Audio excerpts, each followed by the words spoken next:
Kia ora koutou. Welcome to another episode of the Hot Air Sports Podcast with me, Macca, and my good mate Mahona. How are you this week, buddy? Yeah, I'm great, mate. I'm great. I'm still alive, still surviving in this world, this Margaret Atwood world we're living in, mate. It's just bloody crazy out there, but I'm just trying to keep down the straight and narrow and keep myself sane supporting this team. Good on you, good on you. Hard. And a very special guest this week. We've got on board Dale Budge from the Auckland Tuatara is joining us. And we'll also have a bit of a chat to him about league. But let's start with baseball. Firstly, baseball's back, and not just in the USA, with news that Tuatara GM Regan Wood's just been on a bit of a fact-finding trip to the States. Yeah, just spent the last week to 10 days at spring training in the US. So obviously great news that the Major League Baseball season back on back on the schedule, and we're going to get some games without too much interruption. So Regan spent some time over there talking to the various major league organisations, sort of working out what sort of opportunities there are to get players to come down and play for the Tuatara this season. Sort of caught up with a lot of the guys that had been here before, some of the Kiwi contingents. So it was really good for him to get up and see Jason Matthews, who's with the Chicago White Sox, and how cool is that, seeing Kiwi boy in a White Sox uniform, and some of the guys that were here and we've sort of fashioned relationships with over the last couple of years. So look, you don't come away with signed contracts, but it makes a significant difference. We noticed that the last time we were in action. Regan went to spring training, and it resulted in a lot of really good players coming out, and those relationships being a lot closer than they otherwise would be. Any chance of some of those guys from that successful season coming back again? I'm thinking the likes of Josh Morgan, Jared Koenig, players of those ilk.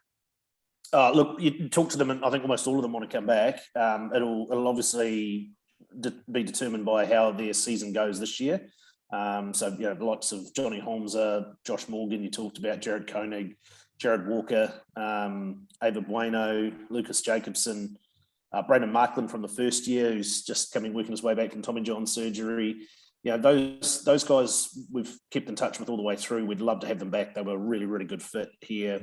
Obviously, they were some pretty handy baseball players, but they were a really good fit with our culture and the dynamic of the team. And so, look, it just comes down to what their organisations want, what sort of season they have. Are they healthy the whole year? Do they need extra at bats, extra pitching? And after the last couple of years, I don't think there's going to be too many people that are going to be burned out by the end of the year. So it bodes well. We obviously have to factor in a wee bit about what some of the organisations want. So it's all well and good us taking and receiving players from some of those clubs, but we need to factor in what works for them as well.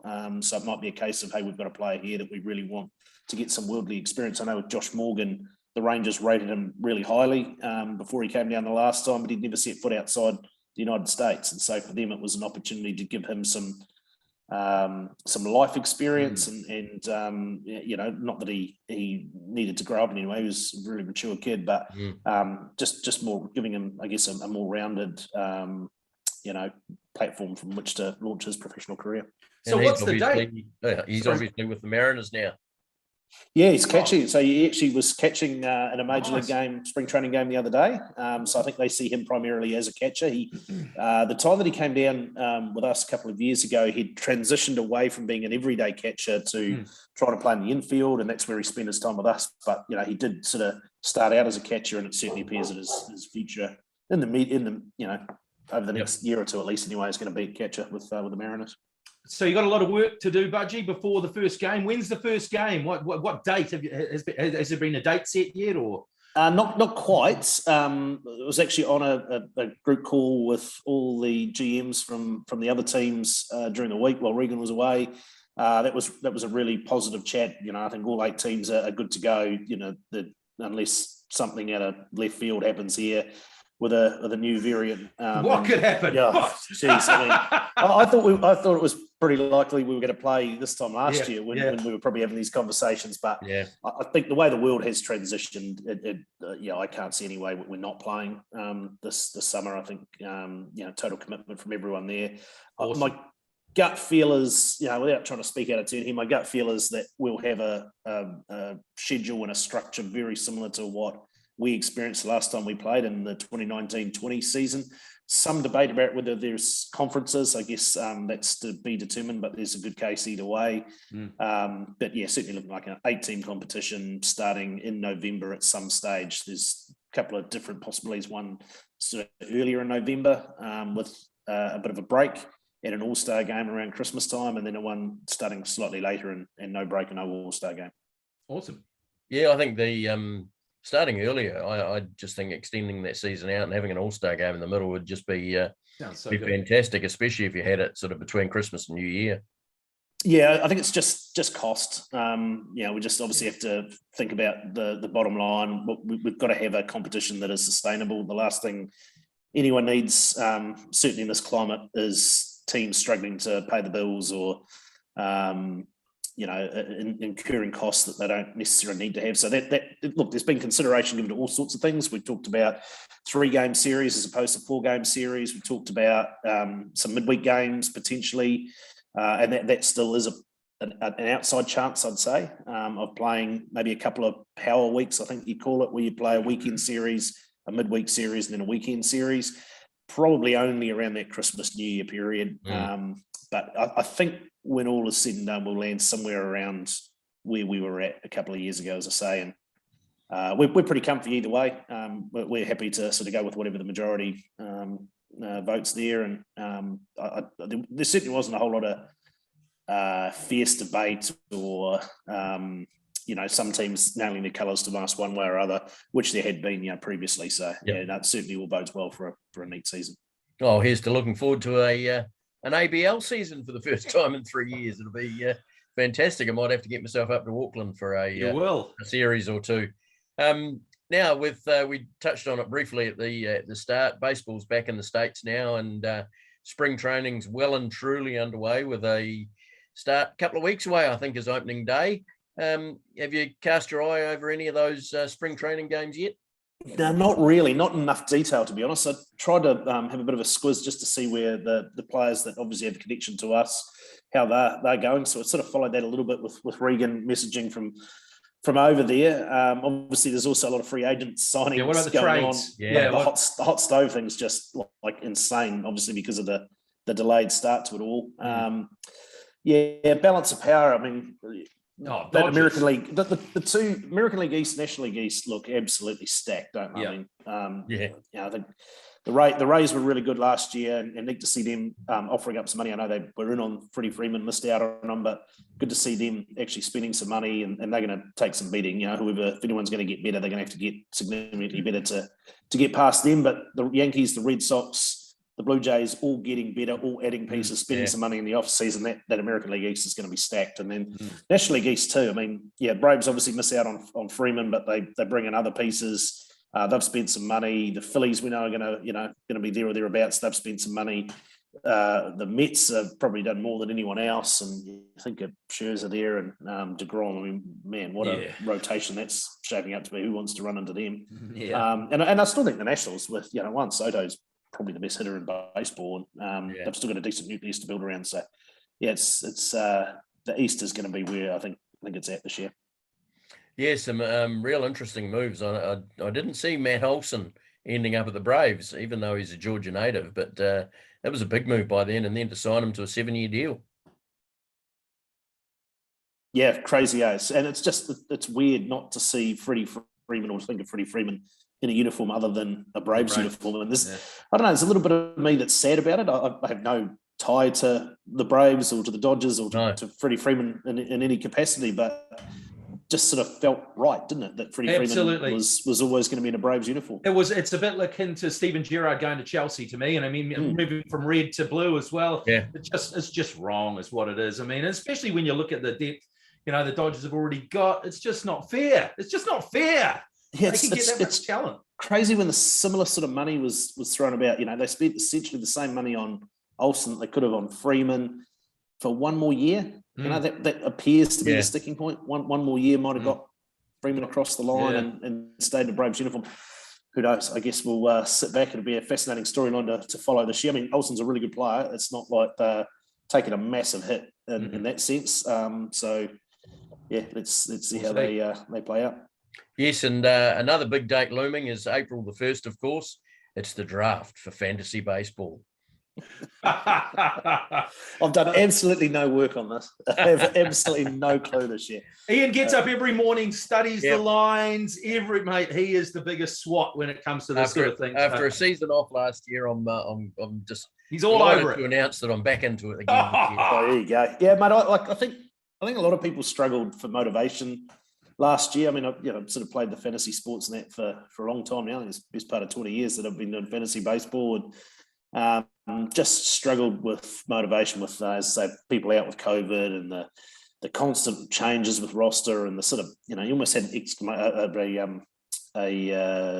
word I'm looking for, a question mark around that whole league and who was where and how it all played out just because of the COVID situation. And I guess we're sort of seeing that a little bit with basketball at the moment too in the NBA, but sort of feel like maybe we're through the worst of it, through the other side, and that it'll be a lot more settled. And I'm actually really looking forward to fantasy season. I haven't done any homework, so got a few days to knuckle down and got a quiet weekend planned this weekend, so maybe a bit of reading. Maybe a couple of mock drafts, you reckon? Yeah, I know the mock drafts. Every time I've done that, I've got convinced, I'm sorted, and then you jump into the real thing, and someone in your league is a total muppet and messes it all up by reaching for someone, and it blows your strategy totally out the window. Yeah, well, I wasn't going to say that. Certainly not about you, Dale, in previous years. Anyway, yeah, I've got form in that regard. Yeah, you certainly do. I'm just going to slightly move away from baseball for a brief minute, because in the World Cup qualifiers, what's going Europe, Wales. What's going on with Wales? A huge upset. Italy 0, North Macedonia 1. Italy are out. Won't be at the World Cup. Wow. So they'll be playing Portugal. North Macedonia will play Portugal in the next round. Wow. So Italy gone out of the World Cup. So the European champions not at the World Cup for the second time in a row as well. Yes. Wales have got through to the next round. They've beaten Austria 2-1. And I've just had a text from my mate Kerry, who's in Australia, the Welsh boy. He said, 2-1, you called it, Sonny. Oh, he's absolutely stoked that Gareth Bale got them across the line. I don't know whether you saw that free kick this morning, Budgie, but bloody hell, Gareth Bale on fire for Wales. They've won 2-1, so they're through to play. They don't know yet. Ukraine, it'll be either Scotland or Ukraine. That game postponed. Anyway, back to the baseball. We've seen a lot recently about the Tuatara Pathways program, with some of the best young baseballers in New Zealand being signed up to that. We're looking at a new program that's just been released this week by the Tuatara, involving Cal Ripken Babe Ruth tournaments. Tell us a bit more about that. Awesome. Yeah, so exciting news for our organisation. We've been approved to take over the charter for the Babe Ruth and Ripken leagues. So that's sort of basically from your under 12s all the way through to under 17, under 18. Traditionally New Zealand has sent teams over to the States each year to represent the country in those age brackets. Yeah. Obviously with COVID, the onset of COVID, it's been paused, and that hasn't really been possible the last couple of years. But those teams will be representing New Zealand wearing the Tuatara banner, wearing Tuatara colours. And awesome. That was also part of Regan's trip, is we've been able to sort out some opportunities for some young Kiwi kids. Probably can't say too much about that at this point until it's all signed off, but some super exciting opportunities on the horizon. I think that we've been invited to compete in a tournament in Australia with various age group teams. So there'll be expressions of interest out on the website and our social media channels probably today. I say that depending on how big my workload is today, but the plan is to hopefully send some teams across there in the next couple of months, and then beyond that, some real exciting opportunities about going to the States and getting some experience with some of the big league clubs that we've got relationships with. That's incredible. So will those teams go directly to tournaments in the States, or will they have to qualify through regional tournaments? All of that is to be determined, I think, at this stage. And so in years gone by, obviously, New Zealand teams have had to qualify through Oceania.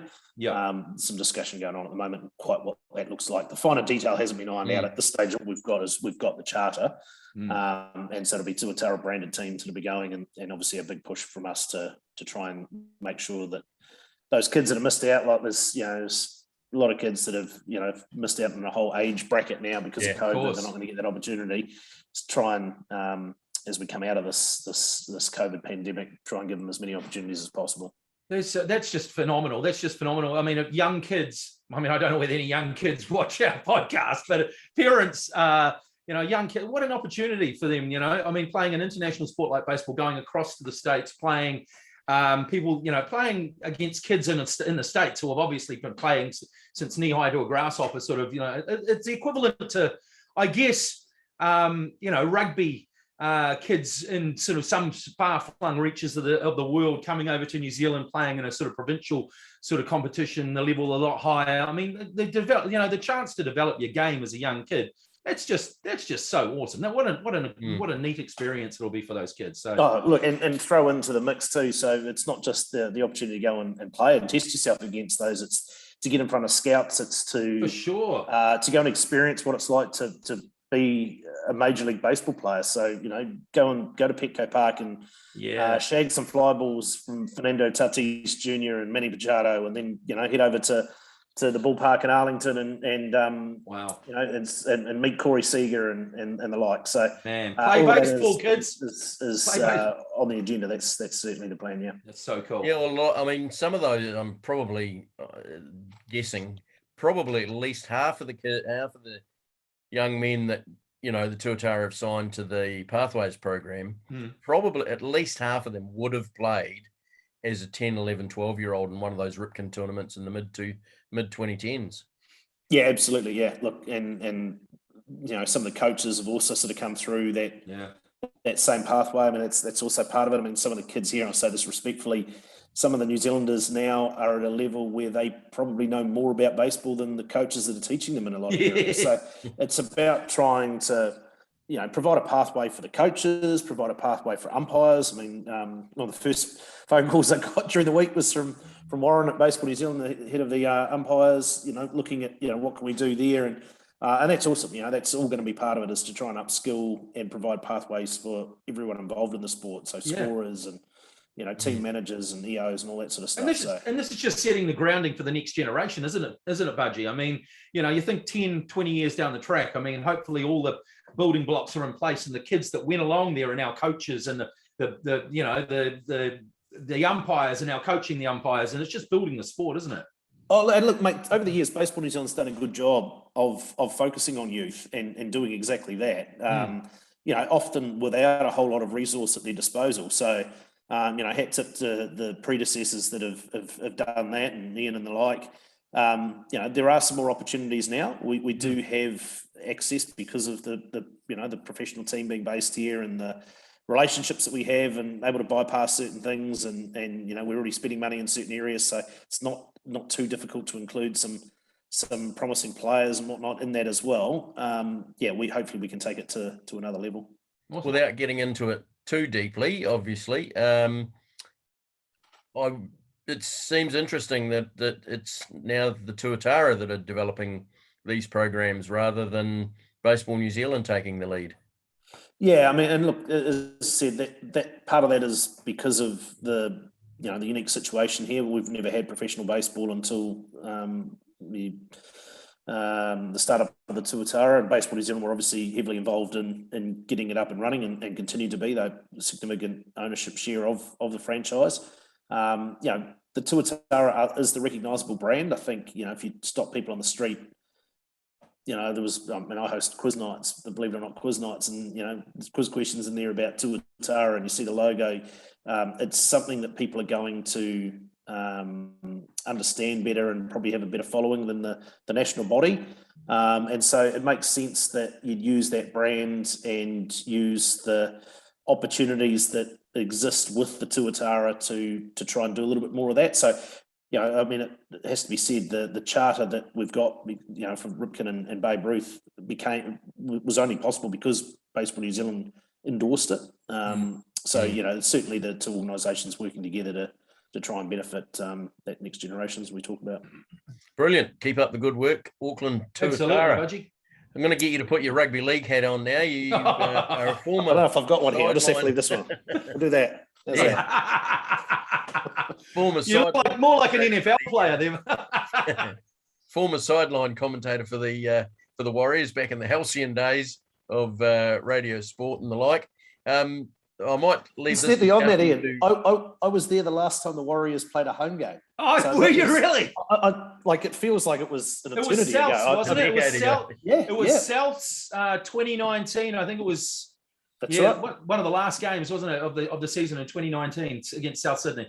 Yeah, I mean, no one else probably cares, but the Warriors presented me with a signed jersey. Wow. I said that this would be it for me, and I think I've been there since 2004. Was my first year doing the commentary. So you jinxed it. It was really nice. And then I said to them, I look forward to coming back next year as a fan and paying for my ticket and sitting in the stand and feeling abuse at the referee and all that sort of jazz. And we haven't had a chance yet, mate. So the league is coming back, mate. The league is coming back, isn't it? It has been announced that we are going to play the West Tigers in a few weeks at Mount Smart Stadium. I'll be there with bells on. But what have you made so far, mate? We're two rounds in. We're 0 for 2. After the first week, I tried not to be too negative. I said 3 positives, 3 negatives, but you can basically go back and watch last week's podcast. The 3 negatives were exactly the same this week. We're just making too many bloody errors for our own good. The fringe defence is just terrible. I hadn't even settled on the couch before we conceded our first try. The bunker's doing its normal thing. I mean, I didn't blame the bunker last week, but geez, there was some shit decisions they made last week, mate. And it just, I don't want to go on and like I'm biased, but they're just so. Oh. Yeah, it's not an anti. Well, in my opinion, anyway, as someone who supports a different team, it's not an anti-New Zealand or anti-Warriors thing. I think it's an anti-small market. I just think the bigger teams seem to get the rub of the green, and everything lends itself to it. The commentators. Oh, the commentators focus on the big name clubs more so than the small market teams. I mean, this week I support the Canberra Raiders. So the Raiders were terrible on the weekend. They couldn't hang on to complete a set against the Cowboys. Just about. If they hung on to the ball, they're in that contest. They're in that contest right till the last 5-10 minutes, but they kept dropping the ball. Yep. So week 1 they beat Cronulla. And a lot of the NRL pundits support Cronulla. There's a couple of high-profile ones. Yep. I don't hear them talking about Cronulla being in all sorts of trouble after Canberra beat them in week 1. But Canberra had one bad performance and all of a sudden draw a line through the Raiders. They're not going to be any good this year. And I think it's the same for the Warriors, probably the Knights to a degree, the Titans for sure, the Cowboys. Any of those small market teams that, don't have either the history or the population size behind them, where media obviously focus, seem to just not get the rub of the green, and they're not talked about. Any howler decision that goes against them isn't examined to the nth degree like it might for a high-profile Sydney team, for your Parramatters, your Bulldogs, your Rabbitohs, your Roosters. Those teams seem to get a lot more. But it's video evidence, man. It's like right there. Reece Walsh gets hit in their bloody head. They go, it wasn't hard enough for him to, it wasn't a foul. You're like, last year you were sending guys off for that. Anyone that got tapped in the head was off. And now a guy gets hit and it goes upstairs and they say he wasn't hit hard enough. It's like, wonderful. And what about the try that Chanel Harris-Tavita scores? We're just about to take the conversion. The ref goes, hang on, the guy wants to have a look upstairs in the bunker. They say, he lost control of it. There's 5 other guys on top of it. He never let go of the ball. He grounded the ball. I mean, that would have been the win. But in the end, ultimately, I do not blame the bunker for that loss because the Warriors played shit, especially in the first half. We're our own worst enemy. We didn't deserve to win the game, but I don't think the opposition deserved to win it either, to be fair. No, it wasn't a great game of footy, was it? No. Look, the Warriors, week 1 was appalling. I mean, they're just light years away from where they need to be. And look, early season, they only had 1 preseason hit out. They looked like a team that was rusty, really bad, really early season. And you'd hope that they took a significant step forward. It was slightly better against the Titans. I think they're a little more cohesive, but the offense, I mean, they've chopped and changed with the halves. This will be the 3rd week running where they've got a different halves combination, so that's going to have an impact on your team's offense. Yep. Defensively, that's the worry. I mean, you talked about they're leaking on the edge. They were, but they were caught out so much on the edge. You thought, they're playing quite compressed, so therefore no one should be going through the middle. Yeah. But there were still tries scored. I know. Line breaks through the middle. So it's not like it's an easy fix that you just need to get your positioning right or seriously anything like that. Yeah, it worries me that the Warriors defensively have looked very, very poor through the opening 2 weeks. Absolutely. I think our forwards have they've laid the platform. The back line, it's like some of them haven't met each other. They don't even know each other's names. They're just sort of, and then I hear this week now, Ewan Aitken's going to be early released. I'm like, well, we got rid of Peter Hiku last year. The year before, we got rid of, what's the guy that's gone to the Cowboys, another centre. We're getting rid of our centres. We get this guy over. Now he wants to go back to Australia. We're going to let him go. Who's going to play in the centres? I don't know, man. We just seem to be the nice team that we just let players go. We'll have this guy for a year. We'll take him on loan and we'll send him back to his, as an improved player back to his team. We just seem to be doing favours for other teams, and we don't even ever seem to get a favour from anyone else. I'm just so frustrated. The Walsh one's the big one for me because, I mean, he's the guy they need to build the team around. Absolutely. And, you know, what did they do? What was the most unforgivable thing that they got wrong on the weekend? They had repeat sets when that game was on the line. Yep. Never gave the ball. Zone, and he never touched the ball. I know. He's like, especially without Johnson being there. Absolutely. He is the X factor go-to guy. Yep. You need him handling. If he's in any other team, he's handling that ball every set. In fact, he's handling it multiple times every set. He never touched the ball. No. So, look, I don't know whether that's on Reece to demand the ball, put himself in position more. Look, he looked like he was playing his first game of the season on the weekend. There were a couple of handling error, and he juggled the ball a couple of times. But the guy's got X factor, and he certainly does. You know, a couple of touches there just lit the field up, and you know, beat good defenders. Yeah, they've got to get the ball in his hands a lot more. But what you're talking about is right. Is he? All the drums are beating. He's going to stay in Brisbane when the team moves back to New Zealand. So he's got a young family. Mm-hmm. If it was me, they need to be throwing some serious. I'm talking like $1 million a year dollars at him now, because money talks, and for that kind of money, you might want to move the family, and mum and dad and everyone else can come over. I mean, I'm talking about his partners, mum and dad can come over and boast themselves in Auckland. But that's a real concern if you're basically building your team around him and he disappears. And you're right. Ewan Aitken's doing. I imagine there'll be other players as well. On it's the long-term deal ones. I mean, I get that people are signing short-term deals for a year, knowing that the Warriors are going to be essentially based in Australia this year or last year or whatever. But the long-term ones are a little bit harder to fathom. Yeah, I just don't understand. Warriors have got a history of this, though. I mean, you look right back to when they first started. Ruben Wiki and Henry Paul.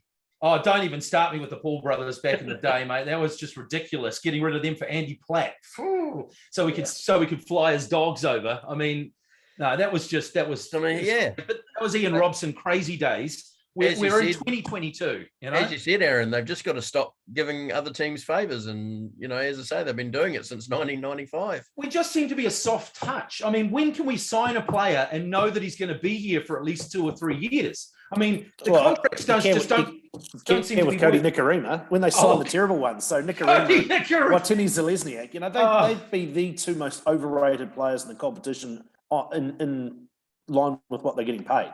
Like they're getting paid insane money for the output, and I don't see the obsession. I don't know why they went away from David Fusatua to go to Dylan Watini Zelezniak.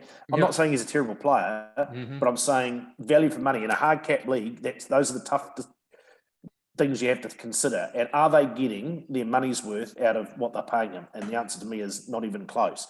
And then the same for Nikorima. I'd say they're the worst 2 contracts the Warriors have ever had on their books. Yeah. So including Andy Platt and paying crazy money. People talked about James Maloney and that not working out because he went overseas. They signed him on minimum salary. He came over here, turned himself into one of the best players in the game, helped lead the side to the playoffs, helped lead them to a grand final, and then went and signed a massive contract. Became a state of origin player. Yep, exactly. That's exactly what we should be. Exactly. It's a great sign. Budgie, here we go. Josh Curran. Okay, so there's the type of guy. That's exactly what you're talking about. Buy him as a young up-and-coming player, make him into an origin player, let him go to the Roosters after 3 or 4 years. I completely agree. We need to be more focused on that sort of recruitment. You know, to me, you know, we've got the recruitment sort of wrong. I think we've got a selections wrong. I think I don't know what the hell Chanel was doing at the back in the first game. He's the best half at the moment. He is their best half. Exactly. So why is he doing it fullback? I've got no idea. You know, so there's selection problems. it has to come back to the coach for me. I mean, I just think if he loses tonight against the Tigers, mate, you're only he's probably a week out from getting the sack for me. I don't think this current ownership. I mean, he's a new owner. He wants a winning culture. If he doesn't see it, I think he'll sack the coach. I think we'll get a new coach very shortly if he doesn't. Yeah, well, there's going to be a coach very much looking over their shoulder after tonight, aren't they? Like Maguire's in the same boat. Someone's going to be 0-3, and it's not just 0-3; it's 0-3 and looking like you're a mile away from being a finals team. So, look, I don't know what they do there. I mean, the fair play. They've signed a couple. They made some good signings. You talk about Josh Curran. There's been Montoya was a really good signing. The output they're getting for what they're paying him, I think he's near enough on the minimum.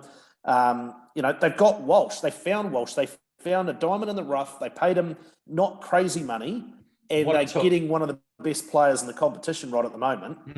Value for him. You've got to make hay while the sun shines. That's your win. So why then are you playing Nicarima, who's getting is the polar opposite? It offsets the advantage you've got from Walsh.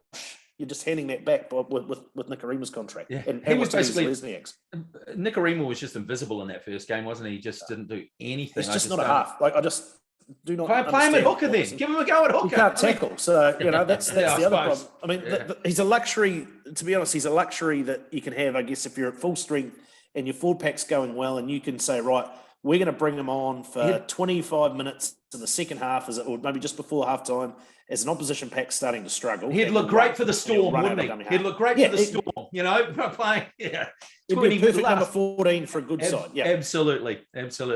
Well, Josh Curran, mate, I just think we've got, he is the one positive for me. He is the guy that, for me, the form of him, he looks like State of Origin. He looks like he's going to be playing State of Origin. I see Freddie Fittler too making some comments about him as well. So, he's very much in the frame, and hats up, because again, when he came across, he didn't look like an established. No. He wasn't an established first grader, but I remember seeing him the first time and thinking, me too. Is this guy any good? And look, he's really come ahead in leaps and bounds. He's the first guy you're right down just about in their team sheet each week, and has been a great signing. Again, if you can re-sign him at the right dollars, I'd be looking at doing that now. They have the nucleus of it. They should have the nucleus of a good side.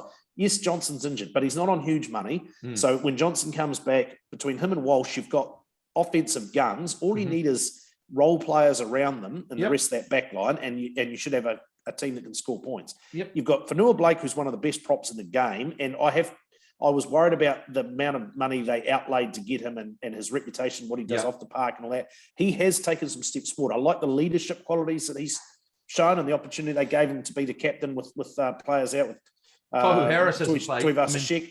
Exactly. Tohu Harris due back, and he'll be the captain, obviously, once he gets back. But Curran, I think Aiken actually has produced some good value since they signed him. What you get with Tavanga, I think he's a pretty handy player and the right kind of adds a lot to a team. You make other players around him play better. Bunty Afoa's had a pretty good start. Yeah, he has. But it just seems to be too many players that are just in that match day 17 that are just making up numbers and actually become a liability. Yeah, just a note to the back line. Can someone just run off Josh Curran occasionally? He's broken the line so many bloody times. He turns around, there's no one there. Yeah. Come on. Yeah, that's where Cody should be. What we've got to realise, it's the Warriors' year this year.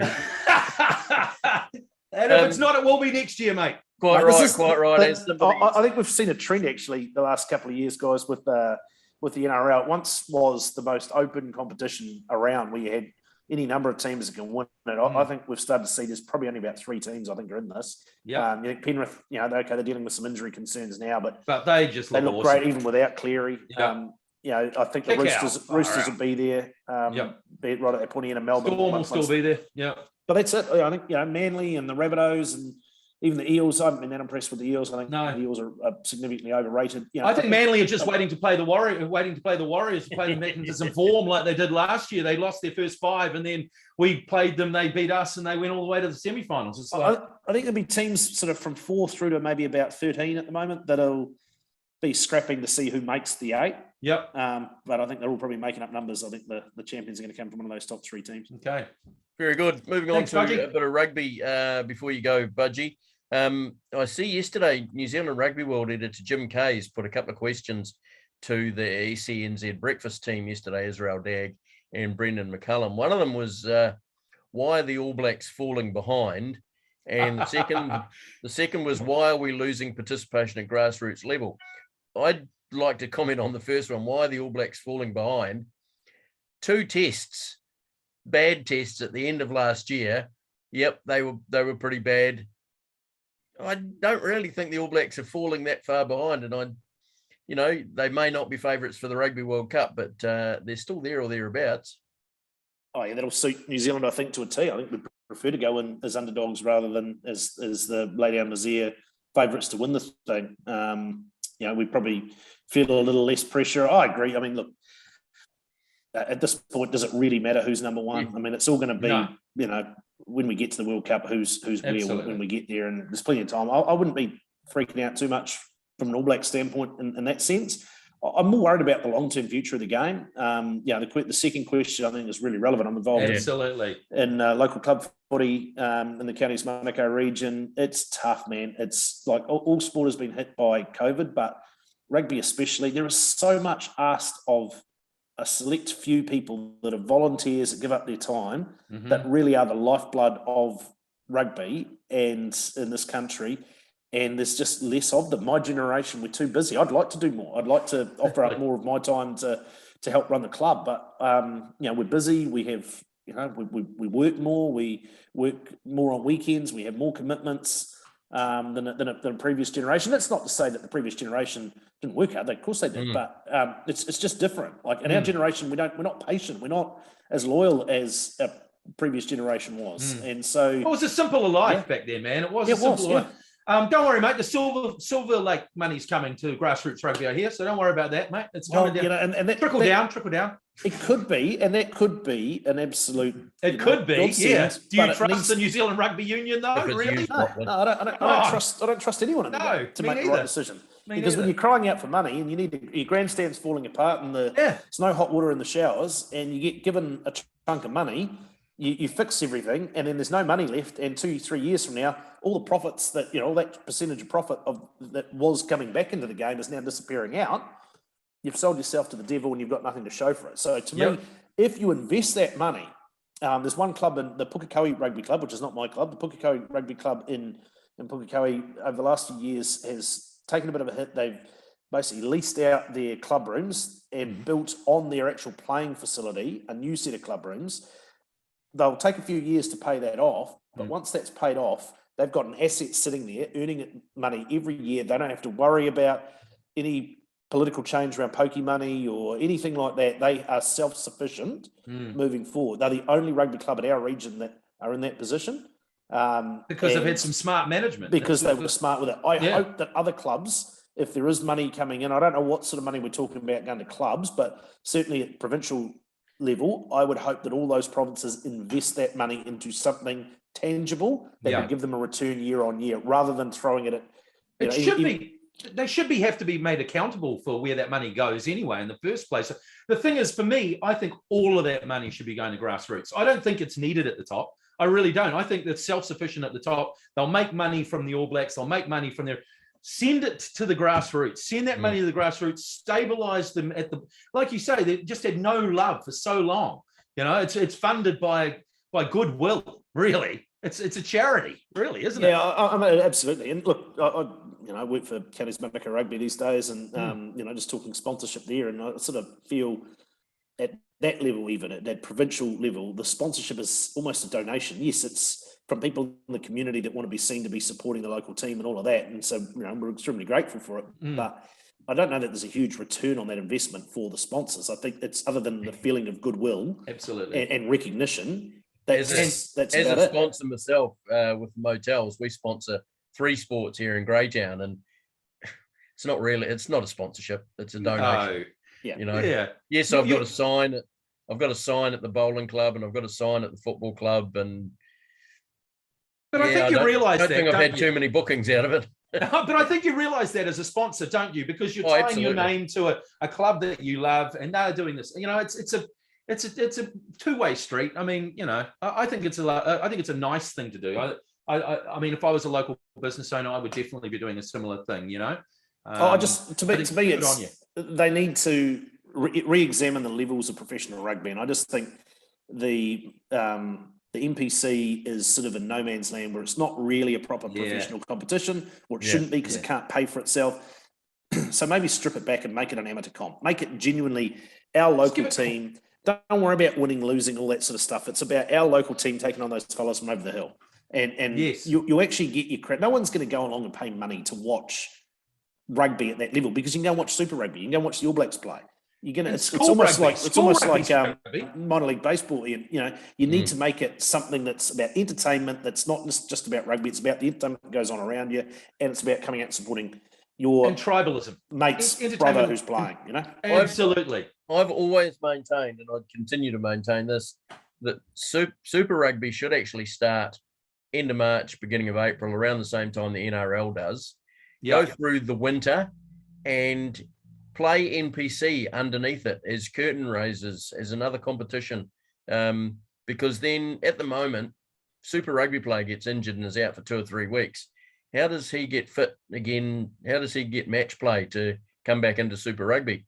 Well, he could play for his NPC side. Yeah, and they could feed players through as well, couldn't they? I got one even more extreme one for you then. So at the moment, clubs are constantly having to try and fit into a window of, how early do you start to try and give everyone a chance, but wanting your representative players to be available in the finals and all of that.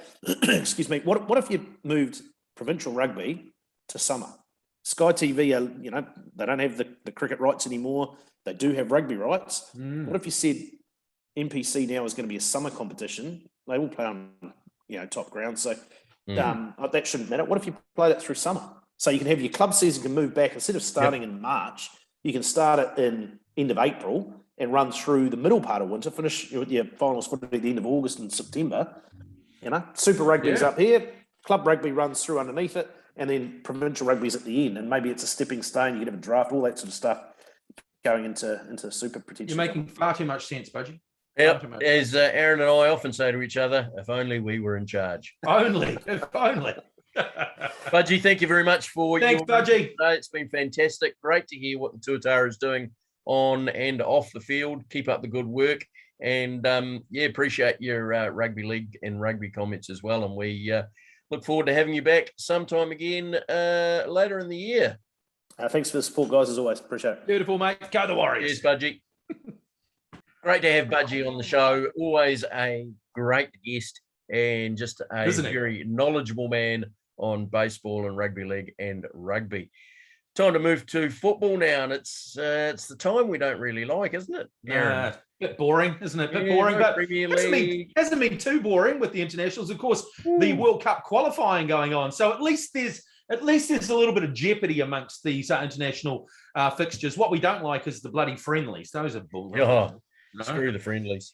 Yeah. So what's happened, Macca? We've had the World Cup just qualifiers. Recapping the earlier score break. Wales have beaten Austria 2-1.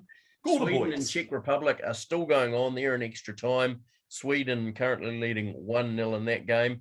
The big upset, of course, Italy 0, North Macedonia 1. Italy will not be at the Football World Cup in Qatar in November. Mamma mia! Oh, mamma mia. So, as you said, Aaron, second time in a row, the European champions haven't been at the World Cup. It's crazy.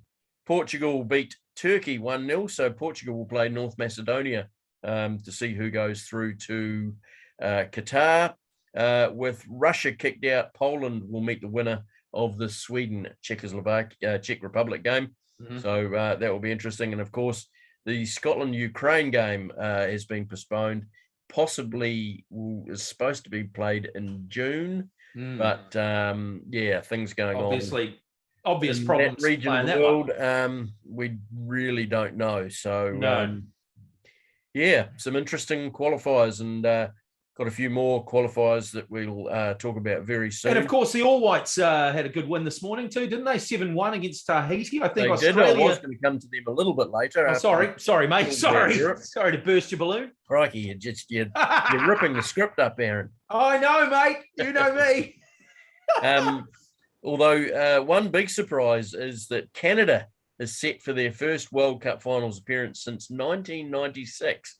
And they are being coached by a former Football Ferns coach by the name of John Erdman, an Englishman who's now leading their program. And Sadio Mane and Mo Salah, Liverpool strikers, they're going to face off again as their respective countries, Senegal and Egypt, play off for a World Cup place. England's playing Switzerland and Ivory Coast in friendlies, and Scotland drew with Poland this morning, 1-1. In a friendly. Why? In a friendly. Friendly. Yeah, so we won't talk too much about that. Now, quite the month ahead of Liverpool, Mr. Mann. Yes. Look at this. League games against Watford, Man City, Aston Villa, Man United, Everton and Newcastle. And then there's sandwiched in between that are 2 Champions League games against Benfica. And we've also got a small matter of an FA Cup semi-final against, who did we get drawn against again? Oh, that's right, Manchester City, didn't we? Yeah, the noisy neighbours. So we're playing Manchester City in the FA Cup semi-final. We've also got them in the league. We've got Manchester United in the league as well.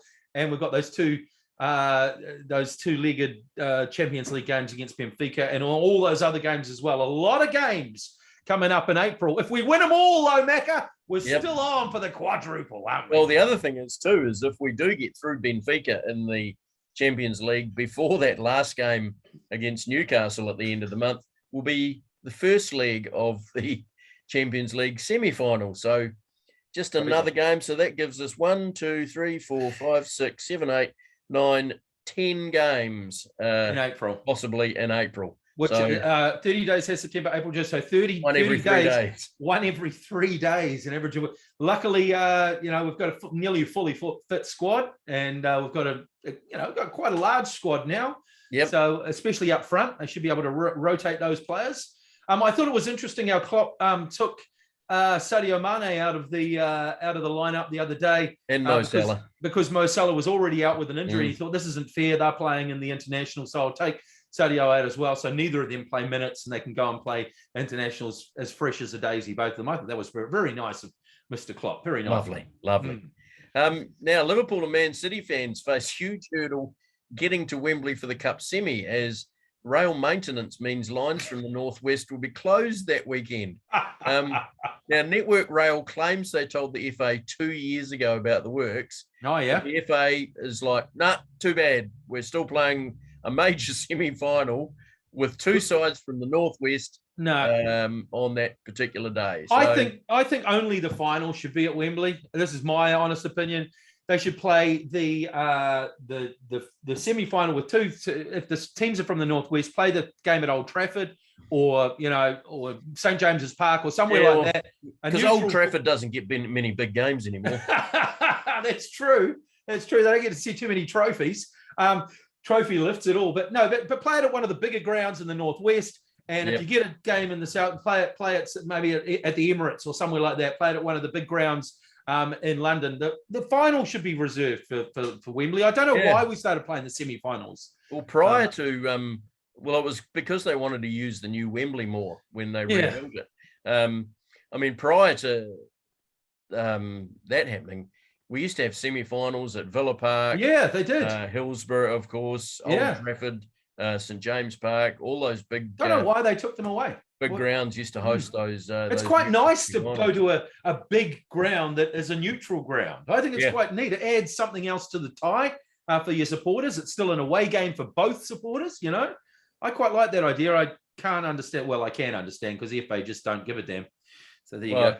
Comes back to the filthy lucre, doesn't it? Of course it does. Everything does, mate.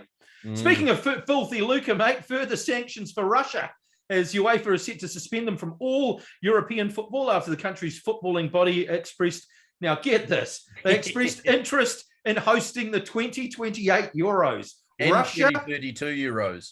Russia want to host an international football tournament. They said, don't mention the war. Oh, absolute. The balls that they've got, The balls that they've got for even applying is just crazy, mate. Yep. How just nuts.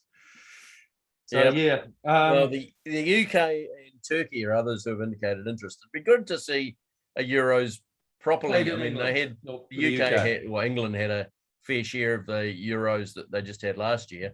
Yeah, and that went well. they're talking about spreading right across, England, Wales, and Ireland and Scotland. So that would be fantastic. Cool. Now, Spartak Chelsea fans can now buy FA Cup and Champions League tickets after the government relaxed rules of club license as the sale from Roman Abramovich progresses. So, yay, they can go back to games and they don't have to send out messages to other fans and say, hey, it's not, our fans can't go, you shouldn't go either. Yeah. Well done. Well done, Chelsea. It'll be interesting to see how that sale goes. Some big, heavy financial hitters looking to secure Chelsea. And it looks like the Braves, no, not the Braves, the Dodgers owner, the Cubs owner, there's quite a few baseball owners. Not the Red Sox owner, though. No. No, I think he's got his finger in enough pies at the moment. I think he's fairly happy with his football team. Yeah. Quite right. Sorry, you carry on. British PM. British PM Boris Johnson, good old Boris, has declared his support for an independent football regulator, which would include stronger tests for prospective club owners and directors. I thought they already had one. It was called a fit and proper persons test. I would have thought that test would have weeded out all the baddies, but obviously maybe not. Yeah. So what was this test before? Can someone give me clarity on what the test was before? What did they actually have to prove? Was it like, okay, we've got international violations against these people. We've got really bad human rights record. How about another 100 million? Yeah. Was that how it worked? I think the only question that people had to answer was, can you speak English? Yes. How many zeros in your bank account? Yeah. I think basically, Yes, and talking about human rights abuses, the English FA, I quite like this. Okay. Will send a largely female delegation with manager Gareth Southgate to the World Cup draw, just to highlight Qatar's human rights abuses. They should send a few gays as well. Send a few guys. Hello! They should send, hello, we're here to represent the UK. We like football. They should do that. Quite right. But well done, the English FA. Yeah, good on them. Good on them. Right. I noticed, but just on that as well, mate, the former Manchester United manager, Louis van Gaal, has made some comments about... hasn't he? What? He's got stuck into them. About Qatar, and said that it's ridiculous that they have a World Cup there, and then the Qataris have come out quite forcefully and said, well, he needs to come and visit here. We like football too here. It's not fair. The Arabs deserve a World Cup. And I was like, well, really? We've worked really hard for this World Cup. Have you really? Have you worked hard, or have you just got lots of money? I mean, I'm pretty sure Oceania would love a World Cup. Pretty sure South America would like a World Cup. Pretty sure lots of poor places would like a World Cup. Just don't have the money. We can work as hard as we want, but we don't have the money. So, good on Louis van Gaal. I don't agree with a lot that man says, but good on him for saying that. Yes, quite right. Now, you mentioned it briefly before. The All Whites have secured passage to the OFC finals after wins over Papua New Guinea, Fiji, and this morning against New Caledonia, with Chris Wood netting his record 30th goal for his country against Fiji, moving him ahead of Vaughan Coveney as the All Whites' leading all-time scorer. And, of course, he scored another brace in this morning's 7-1 win over New Caledonia to can't stop scoring. Take his total to 33 now. Yeah, great effort by the guy. I mean, he's probably got another. Wow, he can play for as long as he wants, really. I mean, how old is he now, mate? He's late 20s now.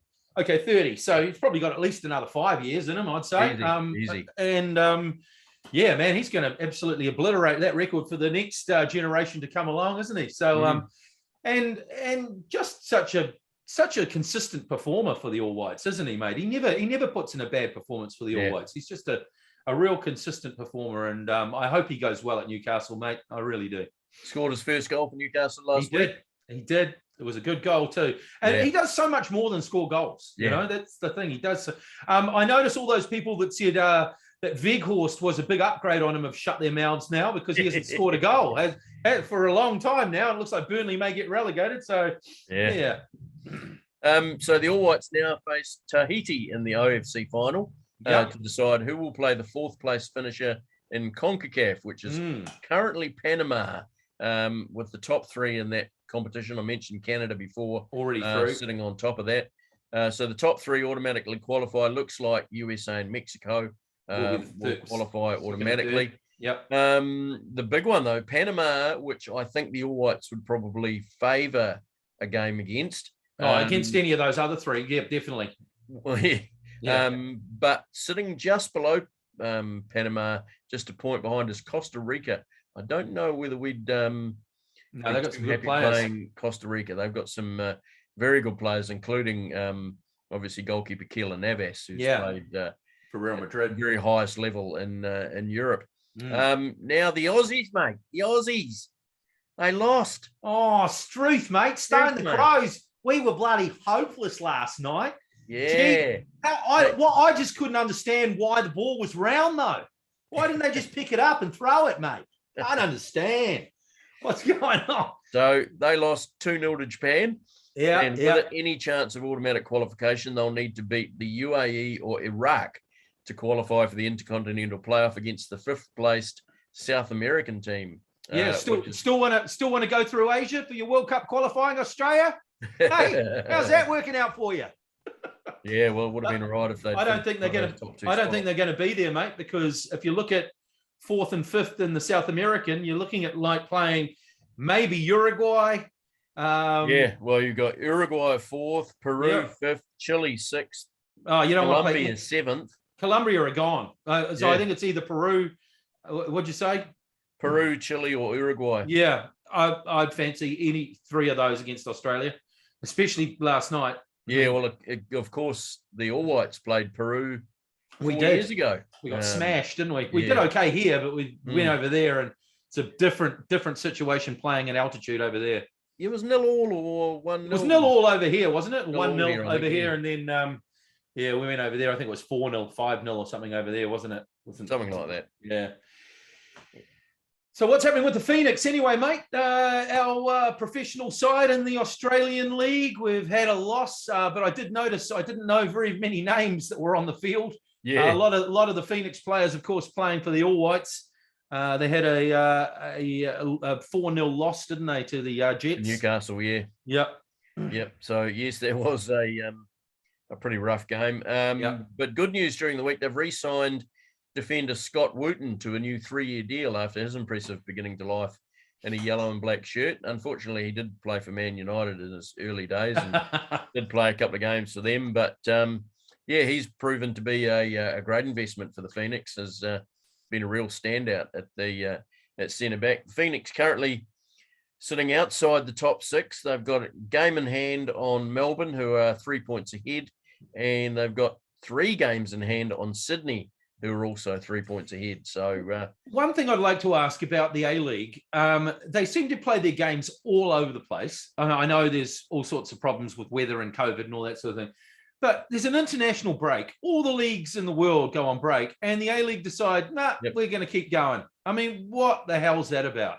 And of course, because we're an international, we've got one side, a lot of our guys play for one club team. We are so more, the Phoenix are highly penalised for being associated with New Zealand football, and we can't.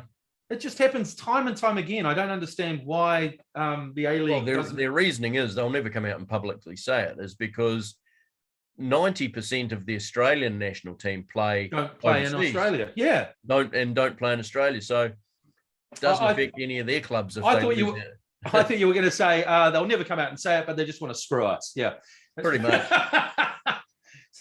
Yeah, it's shocking, and it's gone on for years. It's just how is that fair? It's just not fair. Every other league goes on holiday, and we just say, we're going to play through. Anyway. Yep. Oh well, Phoenix are coming home, mate. They're going to play. They are a game in Wellington on Easter Sunday, and then a game up later, here too. A game at Eden Park. So I'll definitely be at Sky Stadium. I'm sure you'll try and get along to Eden definitely Park will. Yeah, and watch that game. So great stuff. Likely to play those games, of course, with the changes to border rules and gathering numbers for outside events. Which, full crowds and everything as well, which will be so much fun, won't it? To get out and act normal again. So we've talked a bit about the Warriors, obviously, with Budgie. What's happening in the rest of the NRL over the last week? Okay, let me give you a wrap up of the results. Where are we? So week 2, obviously, we've talked a little bit about the Warriors' performance against the Titans. We went down 18-20. Another round 2 results. The Panthers beat a fast-finishing Dragons 20-16. The Roosters got home against the Seagulls, who are looking absolutely terrible. They've got such a good roster. I can't believe that they're 0-2 as well. As I said, they're probably just waiting to play the Warriors in round 5, I think it is. The Sharks squeaked home against the Eels, 18-16. The Cowboys thrashed Budgie's Raiders 26-6.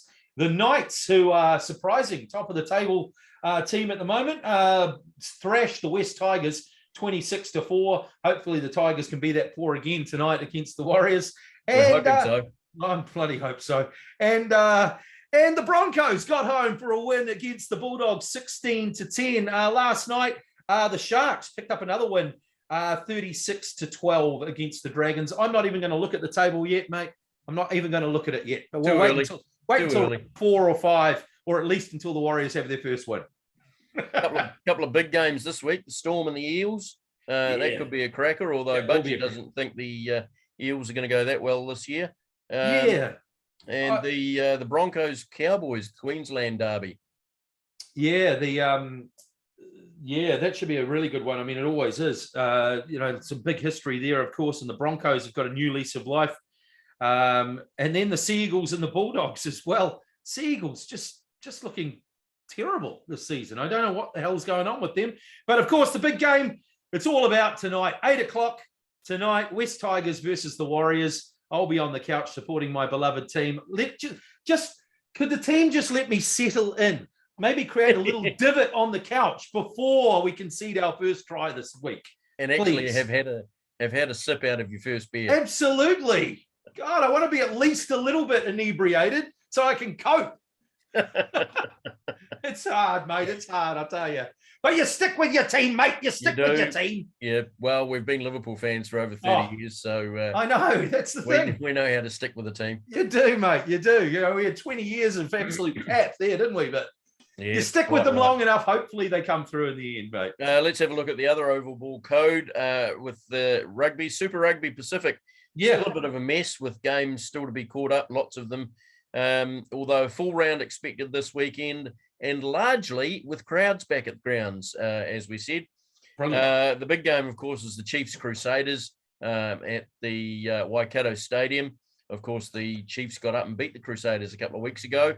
And what's happening to your Crusaders? Oh, it's only one loss, mate. It's only one loss. We'll be right. Yeah, you'll be there with the big games. You always come through when the pressure's on, don't you? Now the Blues are visiting Forsyth Bar Stadium for the Gordon Hunter Trophy when they play the Highlanders down there. Moana Pacifica get their game against the Hurricanes at Mount Smart. They just miss out on having crowds by the virtue that the game is tonight. And you think they could just relax it, It's only 5 hours before. Maybe a little latitude there. Or could they not play? Oh, I suppose there's someone else playing tomorrow. Couldn't they play tomorrow? Well, there's 2 games tomorrow, one in the afternoon. Oh, okay. Highlanders playing down there 4:35, and then Chiefs Crusaders. But they could have played Sunday. They could have played earlier before that Highlanders Blues game. Yep. Could have a triple header. The first of those catch-up games is going to be on Tuesday night at Mount Smart Stadium, where Moana Pacifica play the Blues. So heavy schedule for the Blues and Moana Pacifica. I'm just looking at the the odds at the moment for Moana Pacifica against the Hurricanes. That's interesting. Hurricanes playing $1. $1. Thanks, TAB. That's head to head. They'll pay you 1 cent for every dollar. Moana Pacifica 13. Shouldn't they be paying about $99 if the other team's paying $1? One would have thought so. And I'll tell you what, given the performance of Moana Pacifica against the Crusaders a couple of weeks back, I know. I thought 13s could be worth $10 on $5. I mean, maybe that's your best bet of the week. You'll have to wait. We'll have to wait and see. Across the Tasman, the Rebels hosting the Fijian Drua. Western Force play the visiting Brumbies, and the Reds host the Waratahs. So that'll be a cracker up at Suncorp Stadium. where Brad Thorns reads. State of Origin. Yeah, mate. State against state. Yeah. Mate against mate. Yeah. Guys bring a plate. Girls bring a plate. Another game let's cross the other side of the world. Go on. And before I start talking about it, I'm going to burst into song. Italia, Italia, Italia, Italia. They beat Wales for their first win in Six Nations since 2015. Yeah, we've been slagging them off for months. We certainly have. Slagging them off, saying, get them out of that Six Nations. They call it the greatest rugby comp, and they got that crap Italian side in there. They never win a game, never. They must have seen the Hottie Sports podcast from last week or something. They got inspired by us. They said, we cannot let those guys. I'm sorry, I'm not going to do an Italian accent. We're not going to let those guys sort of slag us off like that. And they pulled finger and they gave it to the Welsh, didn't they? They certainly did. A last-minute 22-21 victory, completing a huge fall from grace for the 2021 champions. Wales gone from winners to bottom in just a year.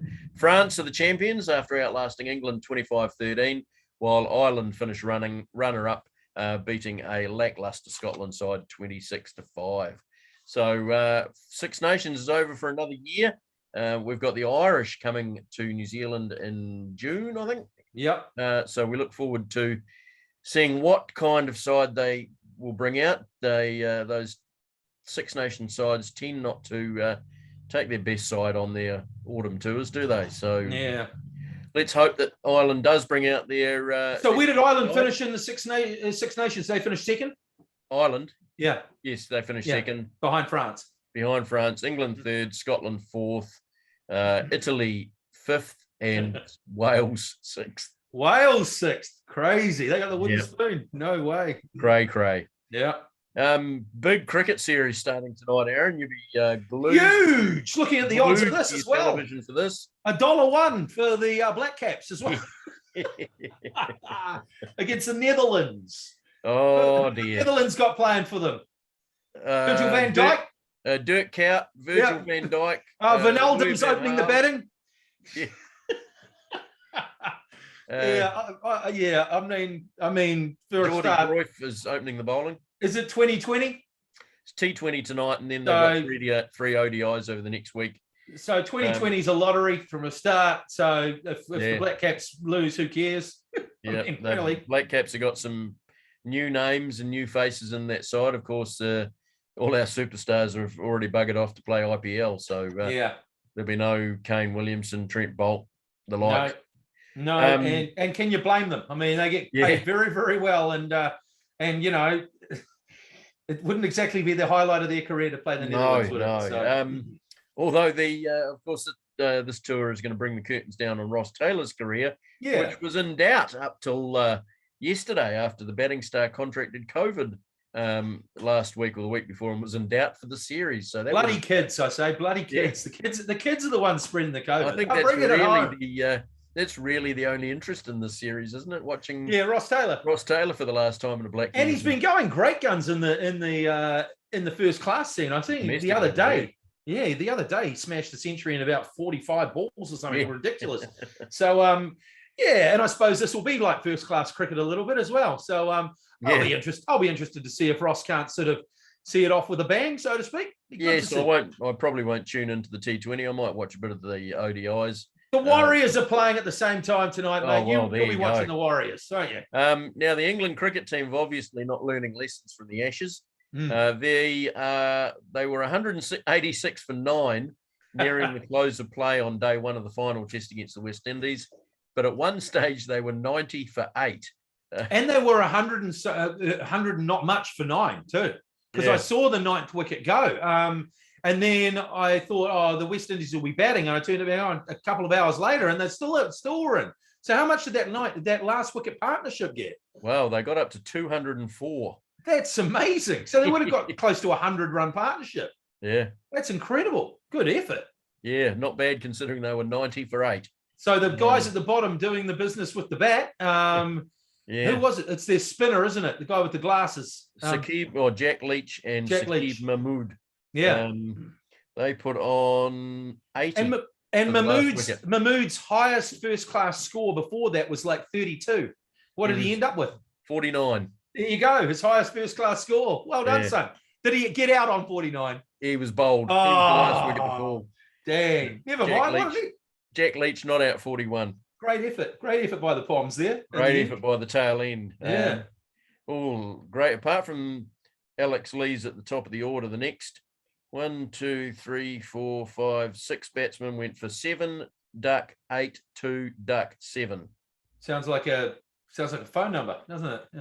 Yep. Joe Root was out for a duck anyway. Jeez. Isn't he supposed to be one of the best batsmen in the world? He is. Better than Kane. Yeah. Yeah. Whatever. Yeah. So of course this is the deciding test, is because the first 2 tests were drawn. Yeah. So yeah. Enough. And looks like they'll get a result anyway. They will. Now looking at other sport. Yeah, mate. Sonny Bill Williams. He absolutely smashed Barry Hall. Did he? Yeah. On Wednesday night. I know, I watched it. I saw the highlights of it. Yeah. I mean, there wasn't too many highlights. Let's be honest, neither of them are fighters. Not for Barry Hall. But neither, I mean, yeah, I don't know. I mean, I'm for a start, $39.95. Okay, that's what they charge to watch that. Amateur fighters, really. I mean, you're paying for the name. Sonny Bill's got great muscles and everything, mate. He was a great rugby league player. He's an average boxer. If he got in there with anyone with any skills, he'd get his head beaten in. I mean, I'll be interested to see how he goes against Gallen, because Gallen's had a few good fights and he can fight. So that'll be an interesting fight. And he has been training with he has. Macca camp. David Nika and Tyson Fury as well. So I mean, it looked like, he'd learned a few things, but let's be honest, he's not a boxer. I mean, Barry Hall. I mean, bad busting Barry Hall. I think he throws punches with his head better than he does with his hands, to be fair. Yeah.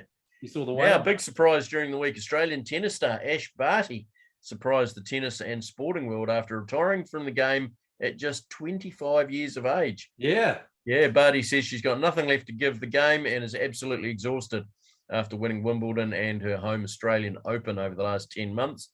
Now, the rumour going around, I heard this on the back page. She better not go to cricket. Yeah, she's not going to cricket. Good. Apparently, she might be picking up a golf club. Really? Yes. Both her parents are ex-top amateur golfers. I'm not sure if they ever ventured into the professional world. You wouldn't put it past her becoming a bloody good golfer, would you? Well, the way she swings a cricket bat. Absolutely. And, hits a tennis ball, that would not surprise me one iota. Of course, she has already played top-level T20 cricket for the Brisbane Heat. Yeah.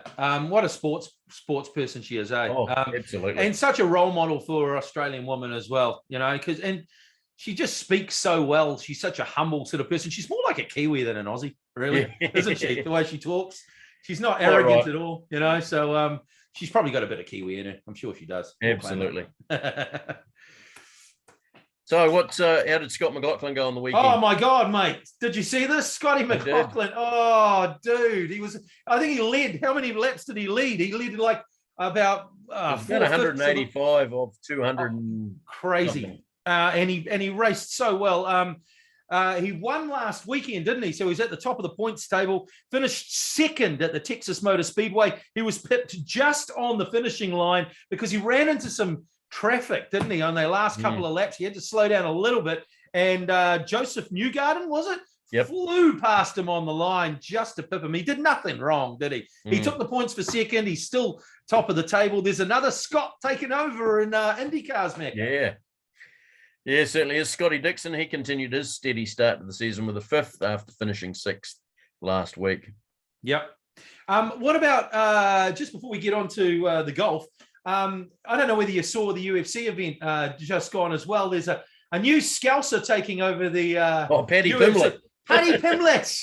Paddy the Baddie. Oh, Paddy the Baddie. I laughed at his press conference. He started off by saying, pizza. Then he's just sitting there eating pizza and he says, are there any reporters from the Sun here? If there are, forget asking the question because I won't be answering it. It's a shit rag. He's like, what an absolute legend. And then he's like, this place isn't big enough This place isn't big enough. Get me to Anfield. And everyone's like, woo!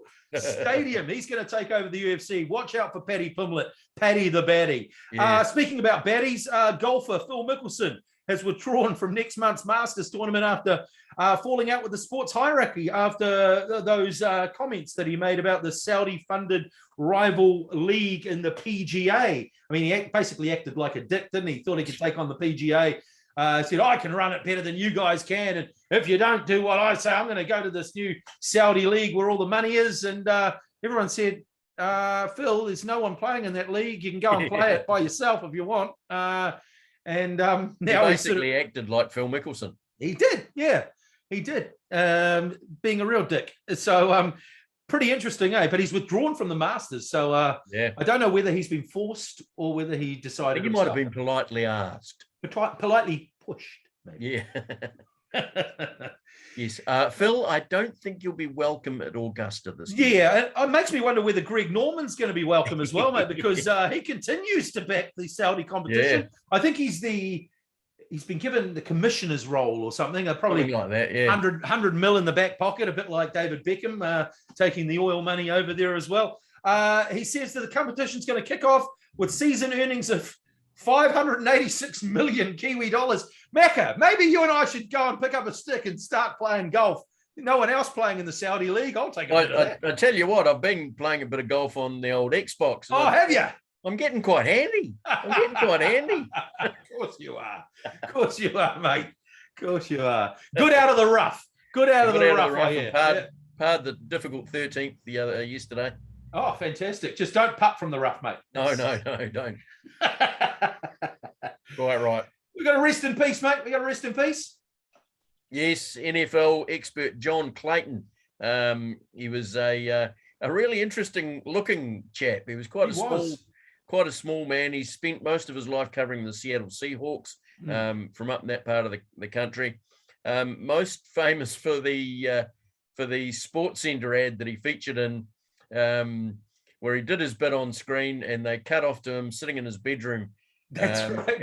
And he unties the ponytail at the back of his head. That's right. Right. Pulls the shirt front down to reveal a Slayer t-shirt. That's right. Cranks the music back up and then screams to his mother to say that he finished his cross. Real Beavis and Butthead sort of. Oh, was it? Yeah, classic Sports Center ad. Another sad passing, mate, from basketball circles. Stephen Adams' mentor, Kenny Mcfadden, passed away in the last day or so. He was, John Clayton was age 67. Kenny Mcfadden was just 61. So very sad to hear of the passing. Kenny Mcfadden, a great player in his own right. For the Saints, wasn't it, back in the day? The Wellington Saints. Came out here in the early 90s and just took the basketball world by absolute storm in New Zealand. Even actually qualified to play for New Zealand later on in his career. And I think he might have been part of that 2004 I think he was. That did so, or 2002 team that did so well at the World Champs. You know, even as a late 30, early 40-year-old, part of that Pero Cameron team. So, sad news about Kenny Mcfadden. Obviously, has coached a lot in latter years. And as I mentioned, has been a huge mentor for our own NBA player, Stephen Adams. Absolutely. Iconic name, eh? Kenny Mcfadden. I mean, I just remember it from my childhood, man, when the Saints were all over the place. And very, very sad. Way too young. Yes. Now, more than 42,000 free tickets have been sold to Shane Warne's public memorial service at the MCG next week. They'll probably get a few more thousand walk up too, mate. I would say after the great spinner passed away a couple of weeks ago at 52, after the family gave permission to have a public sort of memorial service there. It's very nice and nice place to have Shane Warne's farewell, the place where he sort of did a lot of his great deeds on the field. So, that'll be amazing, actually. Yeah, and good on the MCG too for naming the is it the Southern Stand, the Great Southern Stand. Yeah, that would never happen in New Zealand. No, and that really gets my goat. For a start, it would take like 10 years to get it all cleared. You know, I love the way that they just cut through the red tape over there. Oh, just go, nah, we're doing it. There it is. When you the case in point, when you look at Eden Park, you know. You got the West Stand. You got the South Stand. You got why shouldn't that be the Jonah Lomu stand? When he died, they should have done that straight away. You know, the Sean should be the Fitzpatrick or the Fred the Needle stand. Fred Allen. You know, there's so many names. Yeah, that they could put it to a public vote. They could get buy-in, but we just don't do it that way. I just think that's a phenomenal effort. Oh, absolutely. I mean, even if they wanted to sell the naming rights of the stadium, they could still call it they could. the ASB Stadium or whatever they want to call it, but with the Sean Fitzpatrick corner or the Jonah Lomu stand. And it just annoys the crap out of me the way that New Zealand don't do that. I mean, I always remember old Doug Golightly in the early days of radio sport. Absolute disgrace. Always referred to the Wellington Stadium as Ron Jarden Stadium. That's right. He did too. Perfect though. I mean, why not? I just don't. Absolutely. Yeah, stupid. Okay, I've got my best bet of the week. Do you want me to hit you with that right now? Go for it. Okay, well, I'm going to football, the round ball. I'm going to the CONCACAF World Cup playoffs. Yep. And I am going to go for the USA over Mexico.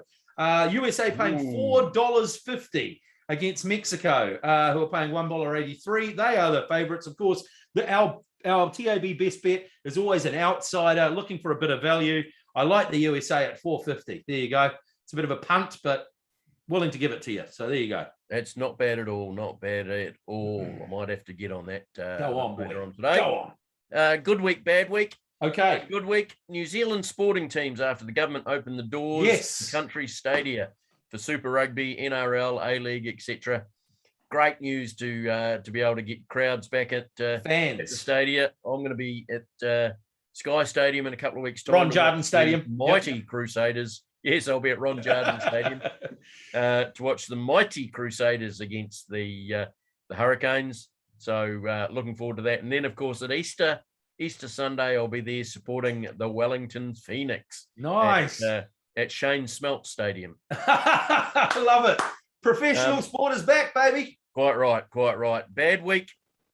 Didn't really want to get onto this, but the White Ferns cricket team face elimination from the Cricket World Cup after another narrow loss. Their third to England, their third such close defeat, leaving them relying heavily on other results.